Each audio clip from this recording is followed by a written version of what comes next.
नमस्कार दोस्तों, इस वीडियो में हम फॉस्फेट की हमारी बॉडी के अंदर लेवल कम हो जाए या फॉस्फेट का हमारे बॉडी के अंदर लेवल बढ़ जाए एक नॉर्मल रेंज से, तो इन दोनों स्टेट को क्या बोलते हैं इसके बारे में समझेंगे।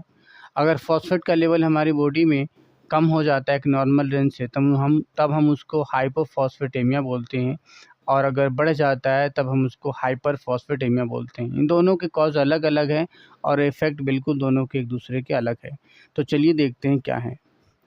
देखिए, अगर हाइपोफॉस्फेटेमिया देखें तो 3 वर्ड से मिलकर बना है, एक हाइपो, एक फॉस्फेट और एक इमिया। हाइपो मीन्स कम, फॉस्फेट मीन्स फॉस्फोरस और इमिया मीन्स ब्लड, यानी ब्लड के अंदर फॉस्फेट का लेवल कम हो जाना ही हाइपोफॉस्फेटेमिया बोलते हैं।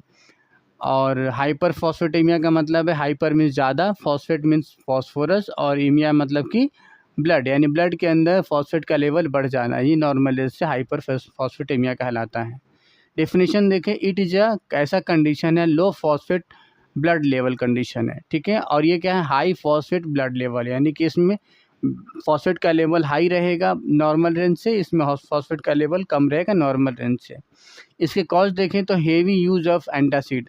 अगर कोई व्यक्ति अपने यूज़ में अगर एंटासिड का इस्तेमाल ज़्यादा करता है, अगर किसी के पेट में ज़्यादा गैस बनती हो या कोई और चीज़ है और एंटासिड एसिडिटी ज़्यादा हो रहा हो और एंटासिड का इस्तेमाल वो ज़्यादा करता है, तो उस केसेस में फॉस्फेट का जो लेवल होता है वो कम हो जाता है। पहला है ड्यूरिंग अल्कोहल विड्रोवल। जैसे किसी को मान लीजिए कि अल्कोहल की नशा है, लत लगी हुई है और अचानक उसका अल्कोहल को बंद करा देते हैं, अल्कोहल लेना उसको हम बंद करा देते हैं, वैसी कंडीशन में ये फॉस्फेट का लेवल तुरंत ही डाउन हो जाता है। तीसरा है ड्यूरिंग माल न्यूट्रिशन, या फिर अगर आपने खाने में ही अगर फॉस्फेट का लेवल कम रखते हैं, डाइटरी इनटेक में फॉस्फेट कम है, ऐसा डाइट लेते हैं जिसमें फॉस्फेट कम मात्रा में है, तो उससे भी आपका फॉस्फेट का लेवल कम हो जाता है। इसके अगर कॉज के ऊपर ध्यान दें हाई फॉस्फेटेमिया का, तो डिक्रीज रीनल फंक्शन। अगर रीनल फंक्शन आपका कमज़ोर पड़ जाता है तो फॉस्फेट का लेवल बढ़ जाता है। यानी किडनी के जो भी मरीज़ होते हैं, चाहे एक्यूट किडनी इंजरी हो या फिर क्रोनिक किडनी इंजरी हो, इन दोनों केसेस में आप देखेंगे कि फॉस्फेट का लेवल उनका बढ़ा हुआ रहता है। एक्यूट लिम्फोसाइटिक ल्यूकीमिया ब्लड का एक कैंसर है ये, अगर ये हो जाता है तो उसमें भी ये फॉस्फेट का लेवल बढ़ा हुआ होता है। या सेल नेक्रोसिस। देखिए, सेल का जो 2 पार्ट मैंने बताया, एक है आईसीएफ और एक है बाहर वाला ईसीएफ।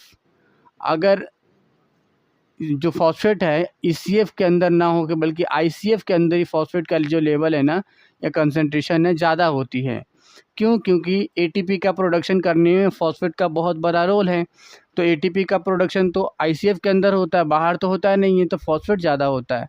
अगर कोई सेल डंपिंग स्टेज में जा रहा है या यूँ कहें कि वो मरने वाला है, नेक्रोसिस स्टेज में जा रहा है, तो इसके अंदर का फॉस्फेट ये सेल बर्स्ट करेगा, टूटेगा, तो फॉस्फेट सारा के सारा रिलीज होकर आईसीएफ के अंदर फैल जाता है। और आईसीएफ से जैसे फैलता है तो यहाँ कोई ना कोई ब्लड की सप्लाई होती है, कैपिलरीज होती है, और इस कैपिलरीज में आ जाता है और ब्लड के अंदर मिल जाता है और फॉस्फेट का लेवल फिर बढ़ जाता है। यानी कि सेल के नेक्रोसिस में, जैसे मान लीजिए कोई व्यक्ति बीमार है और उसका हर दिन ऐसा है कि उसका सेल नेक्रोज कर रहा है, मर रहा है वो, उसके बॉडी के सेल्स कोई पार्ट्स, तो फॉस्फेट का लेवल बढ़ा हुआ मिलता है, ठीक है। जैसे कि अगर किसी को लीवर इंजरी हो रखा है, लीवर में अगर आप एलएफटी कराएंगे देखेंगे फॉस्फेट का लेवल बढ़ा हुआ मिलता है। इसलिए मिलता है क्योंकि लीवर से नेक्रोस हो रहा होता है, ख़त्म हो रहा होता है, उसके अंदर का फॉस्फेट टूट टूट के बाहर निकल रहा होता है, ठीक है। अगर हम इसका इफेक्ट देखें तो reduce bone strength and teeth strength, क्योंकि 85% जो फॉस्फेट होता है वो बोन ही ले लेता है, जो 15% है वो हमारे ब्लड प्लाज्मा में सारे काम के लिए यूज़ होते हैं। तो ये बोन के स्ट्रेंथ को ये कम कर देता है अगर इसका लेवल कम रहे तो, और टिथ के स्ट्रेंथ यानी दांत और हड्डियां दोनों कमज़ोर हो जाती है। वीकन सेल मेम्ब्रेन, और सेल मेम्ब्रेन हम जानते हैं फॉस्फोलिपिड का मिलके बना होता है, तो उसमें जो सेल मेम्ब्रेन की जो एक स्ट्रक्चर होती है ना, वो स्ट्रक्चर यानी कमज़ोर पड़ जाती है, नरम पड़ जाती है, यानी वीक हो जाती है ये, तो सेल मेम्ब्रेन के ऊपर इसका असर पड़ता है। अल्टर्ड इन एटीपी प्रोडक्शन, जैसे मैंने बताया कि सेल के अंदर एटीपी का प्रोडक्शन होता है, तो इसके अंदर एटीपी को बनाने के लिए जो उसमें मशीनरीज है, मैकेनिज्म है, उसमें फॉस्फेट की ज़रूरत पड़ती है, तो एटीपी के प्रोडक्शन में भी ये हैम्पर कर जाता है। रिड्यूस न्यूक्लियोटाइड प्रोडक्शन, न्यूक्लियोटाइड के प्रोडक्शन में भी फॉस्फेट की ज़रूरत पड़ती है, तो वो भी कम हो जाता है। Altered buffer system, buffer system जिससे हमारे बॉडी का पीएच मेंटेन रहता है, एसिड और जो अल्कलाई नेचर है, ये दोनों चीज़ें मेंटेन रहती है, तो ये बफर सिस्टम को भी हैम्पर कर देता है। ठीक उसी तरीके से इसका बढ़ने पे क्या क्या नज़र आता है, वही बोन और टीथ के ऊपर इसका असर पड़ता है। तो आप देखेंगे हड्डियाँ इधर उधर आ रही है, जो दाँतें हैं कभी कि इधर से निकल गया उधर से निकल गया, इस तरह से आपको अनाटमिकल जो चेंजेज है ना बोन और टीथ में आपको देखने को मिलेंगे। यानी दांत सही से नहीं रहेंगे, हड्डियाँ सही से नहीं रहेंगी।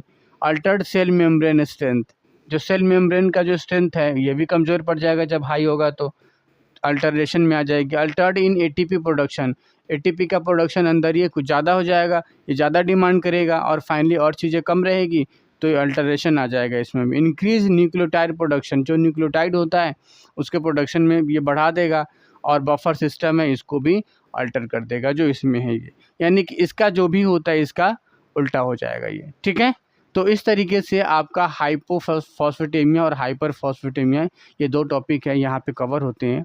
अगली वीडियो में हम आपसे मिलते हैं कैल्शियम और फॉस्फेट इन दोनों का रेगुलेशन कैसे होता है इसको लेके। तब तक के लिए शुक्रिया।